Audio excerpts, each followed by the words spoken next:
Hello friends, welcome to my channel. প্রথম দিনে মাত্র ৩৫ ওভার খেলা হয়েছিল। দ্বিতীয় এবং তৃতীয় দিনে একটিও বল খেলা হয়নি। তারপরেও টেস্টের ফলাফল হলো। নেপথ্যে ভারতের লাল বলে টি-20 ম্যাচ এবং বোলারদের দাপট। কানপুরে বাংলাদেশের বিরুদ্ধে ভারত টেস্টে জিতে নিল 7 উইকেটে। প্রথম দিন খেলা শুরু হয় 1 ঘন্টা দেরিতে। ম্যাচের মাঝে বৃষ্টি আসে। মধ্যাহ্নভোজনের সময় বাদ দিলে ঘন্টা 3 মতো খেলা হয়। টেস্টে মধ্যাহ্নভোজন এবং চা বিরতির সময় বাদ দিলে একদিনে 6 ঘন্টা খেলা হয়, অর্থাৎ 5 দিনে 30 ঘন্টা। সেখানে কানপুরে ভারত টেস্ট জিতে নিল মাত্র 14 ঘন্টায়।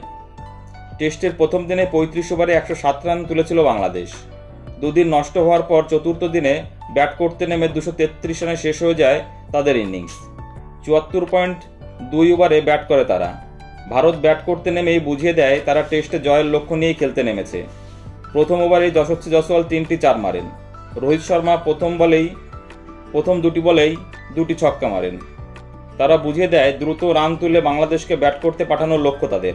শুধু রোহিত বা যশস্বী নয়, ভারতের সব ব্যাটারই একই লক্ষ্য নিয়ে ব্যাট করতে শুরু করেন। ইংল্যান্ডের বাজবল মনে করিয়ে দিল তারা। বাংলাদেশের বোলাররা বুঝতেই পারছিল না ভারতের রান আটকাবেন কিভাবে। ভারতের 6 জন ব্যাটসম্যানদের মধ্যে 5 জনের স্ট্রাইক রেট 100-র উপরে ছিল। যশস্বী 51 বলে 72 রান করেন। রোহিত 11 বলে 23 রানের ঝোড়ো ইনিংস খেলেন। 35 বলে 47 রান করেন বিরাট কোহলি। লোকেশ রাহুল 43 বলে 68 রান করেন। তাদের দাপটেই 52 রানের লিড নেয় ভারত। ইনিংস ডিক্লেয়ার করে বাংলাদেশকে ব্যাট করতে পাঠিয়ে দেয় রোহিত।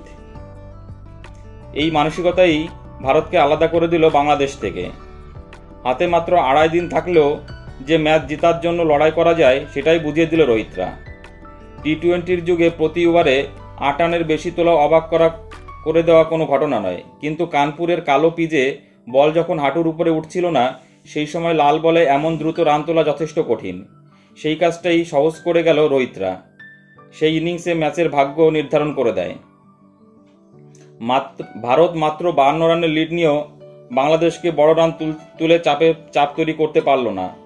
ওপেনার সাদমান ইসলাম 50 রান করেন, কিন্তু জাকির হাসান 10, মমিনুল হক 2, অধিনায়ক নাজমুল হোসেন শান্ত 19, লিটন দাস 1, সাকিব আল হাসান 0, কেউই রান পায়নি।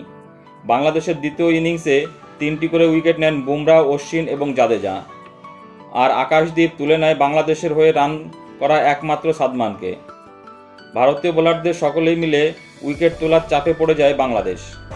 ভারতের সামনে 95 রানের লক্ষ্য রাখে তারা। পঞ্চম দিনে 2টি সেশনেই খেলা শেষ হয়ে যায়। ভারতীয় দল 95 রান করতে নেয় 17.2 ওভার। রোহিত শর্মা 8, শুভমন গিল 6, বেশি রান করতে পারেনি, কিন্তু যশস্বী 51 এবং বিরাট কোহলি 29 রান করে দুজনে মিলে ভারতকে জয়ের দোরগোড়ায় পৌঁছে দেয়। যশস্বী আউট হলেও বিরাট অপরাজিত থেকে যায়। ঋষভ পান্ত 4 মেরে ম্যাচ জেতান। প্রথমে চেন্নাই, তারপর কানপুর। বাংলাদেশের উপর আধিপত্য নিয়ে জিতল ভারত। যখন যেমনভাবে চেয়েছে তেমনভাবেই খেলেছে ভারত। প্রথম টেস্টের প্রথম ইনিংসে প্রথম দিকে ব্যাটাররা রান না পেলেও দলকে বড় রান তুলতে সাহায্য করে অশ্বিন। 17 রান করেন তিনি। তার সঙ্গে ছিল জাদেজা। তাদের জুটি ভারতকে জয় এনে দেয়। কানপুরে দেখা গেল বল হাতে অশ্বিন ও জাদেজা জুটি ভারতকে জেতাচ্ছে। এমন দুজন অলরাউন্ডার ভারতের শক্তি অনেকটাই বাড়িয়ে দিয়েছে। সিরিজের সেরা হয়েছে অশ্বিন। কানপুরে ম্যাচের সেরা যশস্বী। বাংলাদেশের বিরুদ্ধে 2 ম্যাচে 3টি অর্ধশত রান করলেন তিনি। সবচেয়ে বেশি রান করেছে যশস্বী, 189 রান করেন তিনি। তরুণ ওপেনার ভারতীয় দলের সম্পদ হয়ে উঠেছে। রোহিত রান না পেলেও যশস্বী ভারতকে প্রতি ম্যাচেই ভরসা দিয়েছে। তরুণ যশস্বী ম্যাচের সেরা এবং অভিজ্ঞ অশ্বিন সিরিজের সেরা। তরুণ এবং অভিজ্ঞতার এই মিশেল ভারতীয় দলকে সমৃদ্ধ করেছে। আগামী দিন নিউজিল্যান্ড এবং অস্ট্রেলিয়ার বিরুদ্ধে টেস্ট সিরিজগুলিতে যা কাজে লাগবে। বিশ্ব টেস্ট চ্যাম্পিয়নশিপেও ভারত সুবিধাজনক জায়গায় পৌঁছে গেল। বন্ধুরা, ভিডিওটি ভালো লাগলে অবশ্যই লাইক, কমেন্টস এবং শেয়ার করে দিও এবং চ্যানেলটি সাবস্ক্রাইব করে দিও। সকলে ভালো থেকো। ধন্যবাদ।